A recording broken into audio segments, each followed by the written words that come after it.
Things were probably starting to get better in the community. What do you remember as a little girl? As a little girl, I can remember my daddy was so proud of me. In fact, my middle name is taken from his boss. His name was Alan, and they named me Aline. And he was a very close friend during the years that I was a small child. My dad was the apple of my eye. I thought he hung the moon and could do no wrong. And I think that every little girl should have that kind of an experience as she grows up.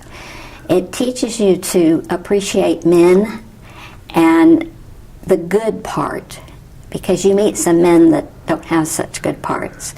And it's nice to be able to remember and look back on the good things that I had with my daddy.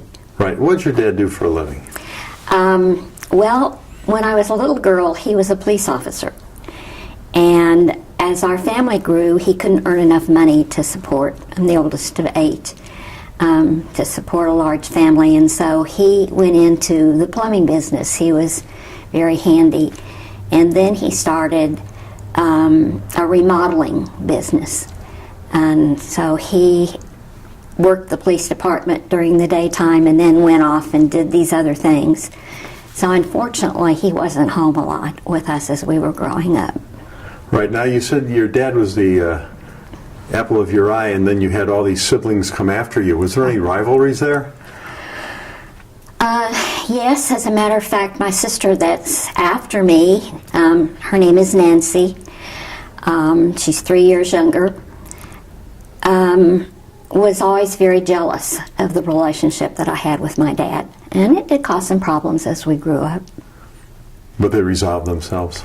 Yeah, as you get older, yeah, you know. Yeah. And then after he was gone, it kind of removed a little problem because we were always so close together. Right. And tell me about your mom.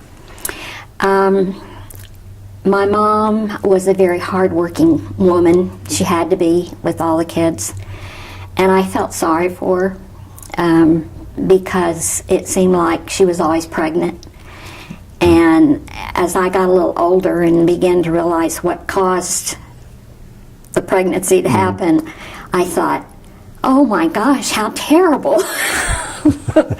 And she was a very special person in her own way. Now, do you have any remembrances of your grandparents at all? Oh, yes. Tell me. My daddy's mother spoiled me very much, and my daddy's 2 youngest sisters were not married, and they just took over when I was born. I was the first grandchild. My one aunt sewed, and so she decided that I should be another Shirley Temple. And she sewed for me and dressed me just like Shirley Temple. And they had me dance and do all kinds of things. The nice part about it was that when they went on vacation, I got to go with them. And so I had some very special times with my grandma and my 2 aunts. Yeah, yeah. We had some wonderful times together. What's your other grandma now? My mother's mother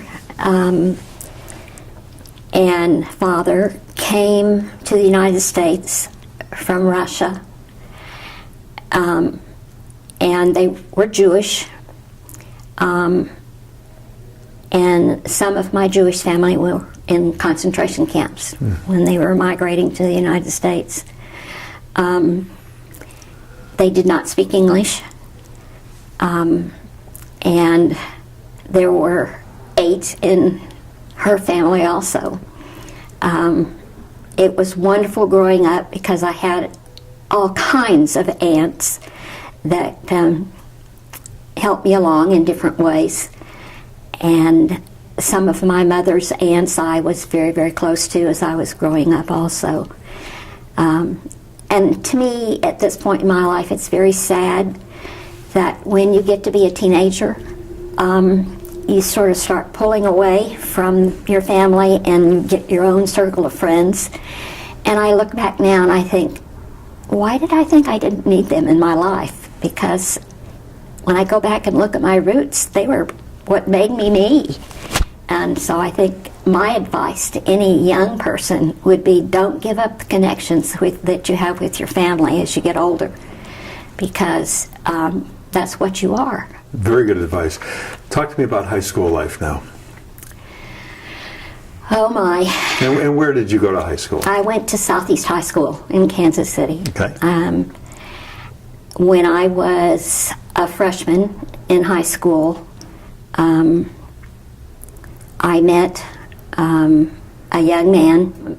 I babysat for my aunts, and all of them would go on Saturday to town, and I would take care of their kids. Right. And one Saturday, this car drove up in front of the house, and I looked out and I thought, who is that? It looked like a bunch of boys in the car.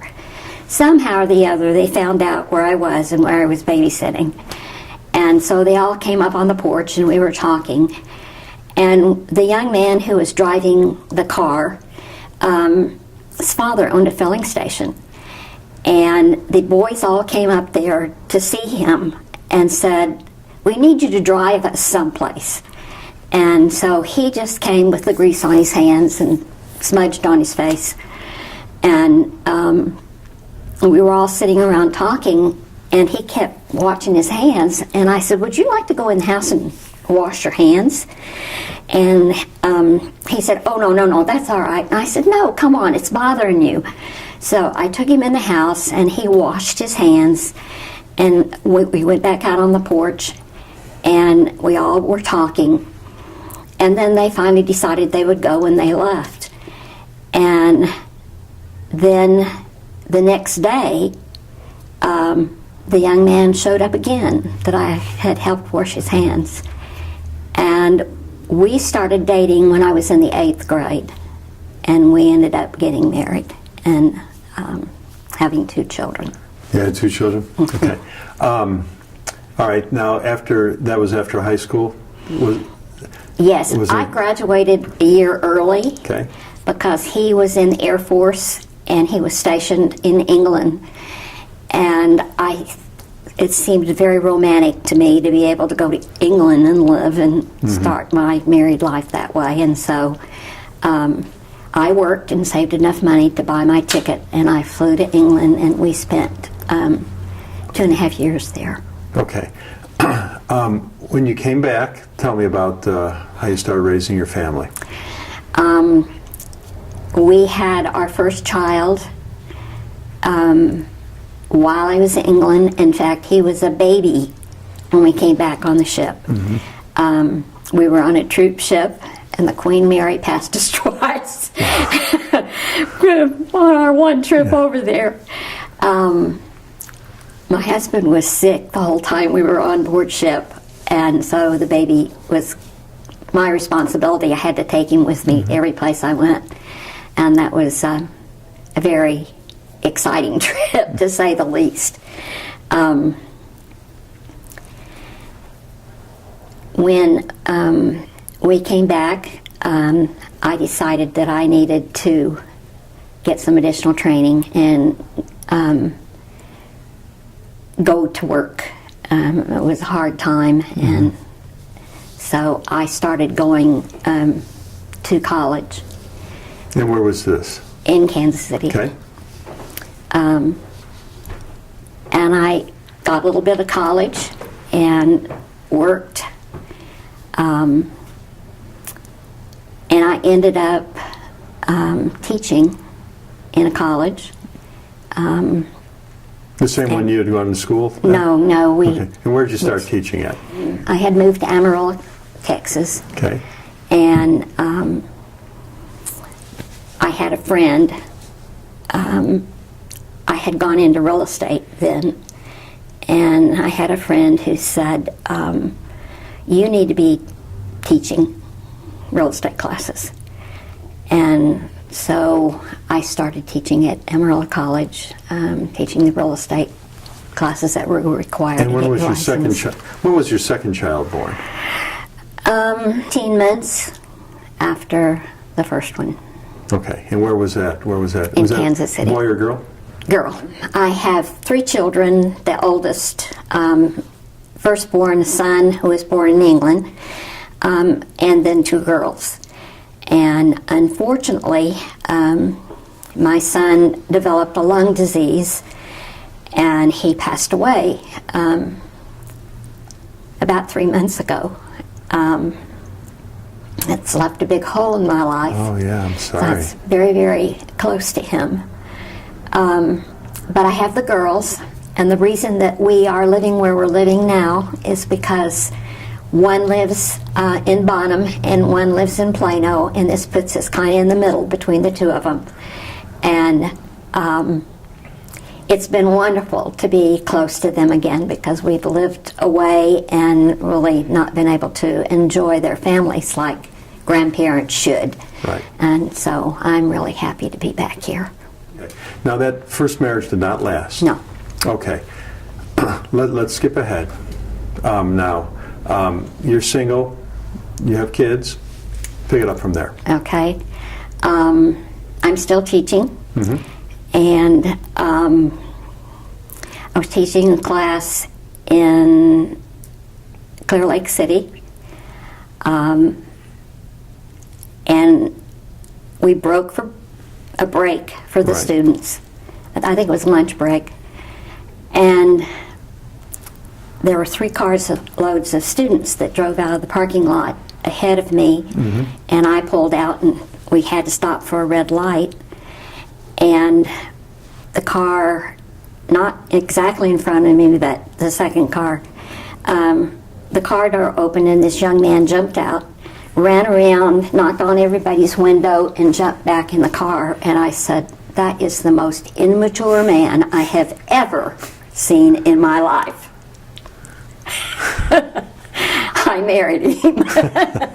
Of course. And that's been 28 years and going now. Yeah. You know, in your lifetime, there's been so many momentous occasions. What has stood out that really affected you when it happened? You went, "Oh my goodness." I think 9/11 affected me a lot, because I had lived overseas, and I was at a time in my life where, you know, people talk and you wonder what's going to happen, what kind of bad things have I got yet to look forward to, and I was concerned for my children. I think 9/11 had a big impact. All right, now let me just ask you something else too, and this might be skipping back. Did you tell me your dad was in World War II? Yes, he was in the he was in the Merchant Marines, but he never really was in a war per se. Now, did he leave? Was he stationed at home, or did he have to go somewhere? I can't remember whether he ever went overseas or not. Okay. He never would really talk about it.